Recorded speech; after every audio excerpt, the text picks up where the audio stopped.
अस्सलाम वालेकुम अज़ीज़ तलबा व तालिबात, मैं हूं शाबान जुलान शाबान और आप देख रहे हैं मेरा यूट्यूब चैनल।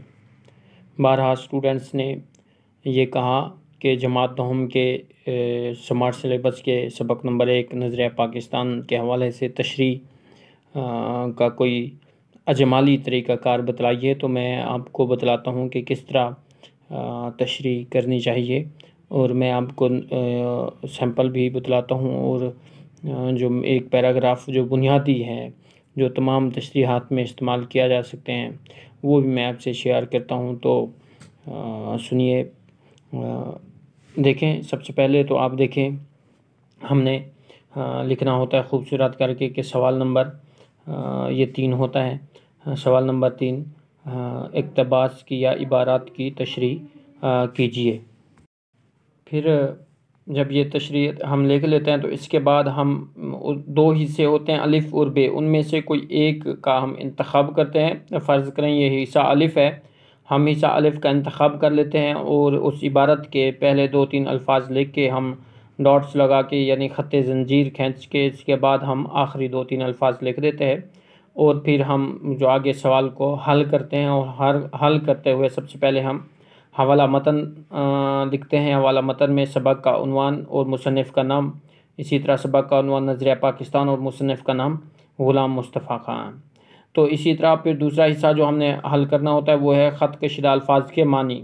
ये 4 अल्फ़ाज के ऊपर ख़त कशीद किया गया होता है। आप इन 4 अल्फ़ाज को जो है इनके मानी आप लिखेंगे। इसके बाद जो तीसरा हिस्सा तशरीह का होता है वो तशरीह ही होती है और तशरीह का एक जामे जो है वो आगाज़ किस तरह किया जाए और नज़रिया पाकिस्तान की तशरीह का बेहतरीन आगाज़ इस तरह किया जा सकता है कि नस्रगोई की खुदादाद सलाहियत रखने वाले बाकमाल मुहक्किक ग़ुलाम मुस्तफ़ा ख़ान कहते हैं कि मुसलमानों ने हमेशा रवादारी को अपना शेवा बनाया, लेकिन इस्लाम मुखालिफ ताकतों के सामने डट कर खड़े हुए। अकबर की बेजा रवादारी के ख़िलाफ़ हज़रत मुजद्दिद अल-अफ़सानी मैदान में आए और कैद व बंद की सख्तियाँ झेली। दूसरा पैराग्राफ के बुज़ुर्गान दीन ने हमेशा दीन की सरबुलंदी और मुसलमानों की फ़लाह के लिए खिदमत दी। शाह वलीउल्लाह अहमद रज़ा बरेलवी, शाह इस्माइल दहलवी और सर सैयद अहमद ख़ान का नाम काबिल ज़िक्र है। इसी तरह सर सैयद अहमद ख़ान के रफ़ीक नवाब वक़ारुल मुल्क ने 1906 में कुल हिंद मुस्लिम लीग बनाई, जिसमें कुल हिंद के मुसलमान शरीक हुए।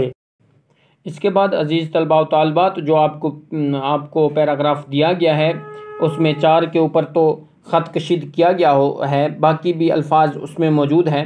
आपने सलीस पैराग्राफ बनाना है और इस पैराग्राफ में उन जितने भी अल्फाज उसमें मौजूद हैं जिन पर ख़त कशीद किया गया है या नहीं किया गया और आपको उनके मानी आते हैं, तो आप उनको अल्फाज को मानी में बदलते हुए आप इस तरह एक सलीस पैराग्राफ और बना लेंगे।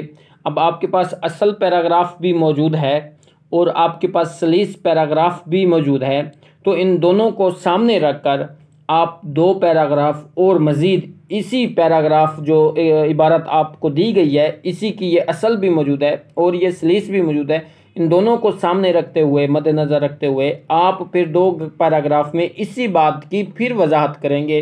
अब ये 4-5 आपके पैराग्राफ आपने जब लिख लिए, वजाहत कर ली, तो उसके बाद आखिर में आप जो पैराग्राफ लिखेंगे वो कुछ यूँ हो सकता है कि नज़रिया पाकिस्तान का मकसद पाकिस्तान को एक इस्लामी और फलाही मुमलिकत बनाना है। हमें ऐसा कोई कदम नहीं उठाना चाहिए जिसकी वजह से खुदा और उसके रसूल के सामने शर्मिंदा होना पड़े। हमारा जीना मरना पाकिस्तान के लिए है।